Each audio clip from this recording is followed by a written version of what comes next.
आओ बच्चों, पढ़ते हैं एक माँ की बेबसी।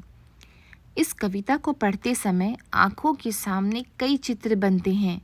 बचपन का चित्र, बचपन के खास समय, खेल और साथियों का चित्र। उन साथियों में एक खास साथी रतन का और एक माँ का चित्र। इसे पढ़ो और महसूस करो। कविता धीरे धीरे पढ़ने की चीज़ है। इसे मन में उतरने में काफ़ी समय लगता है। कभी कभी तो बरसों बाद हम बचपन की पढ़ी कविता पढ़ते हैं तो लगता है कि पहली बार पढ़ा है इसे। कविता पढ़ने के बाद मन में किसी कोने में घर बना लेती है। किसी मौके पर वह उभर आती है। कविता, कहानी सबके साथ यह होता है। इसलिए हमें इससे चिंतित होने की ज़रूरत नहीं कि कविता एक बार में पूरी तरह समझ में आ रही है या नहीं।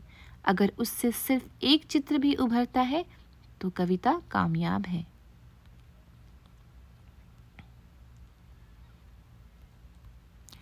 न जाने किस अदृश्य पड़ोस से निकलकर आता था वह खेलने हमारे साथ। रतन, जो बोल नहीं सकता था, खेलता था हमारे साथ। एक टूटे खिलौने की तरह, देखने में हम बच्चों की ही तरह। था वह भी एक बच्चा, लेकिन हम बच्चों के लिए अजूबा था, क्योंकि हमसे भिन्न था।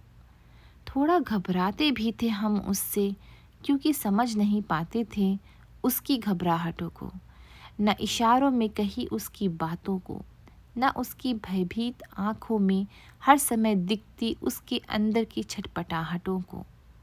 जितनी देर वह रहता, पास बैठी उसकी माँ निहारती रहती उसका खेलना। अब जैसे जैसे कुछ बेहतर समझने लगा हूँ, उनकी भाषा जो बोल नहीं पाते हैं, याद आती रतन से अधिक उसकी माँ की आंखों में झलकती उसकी बेबसी। कुंवर नारायण।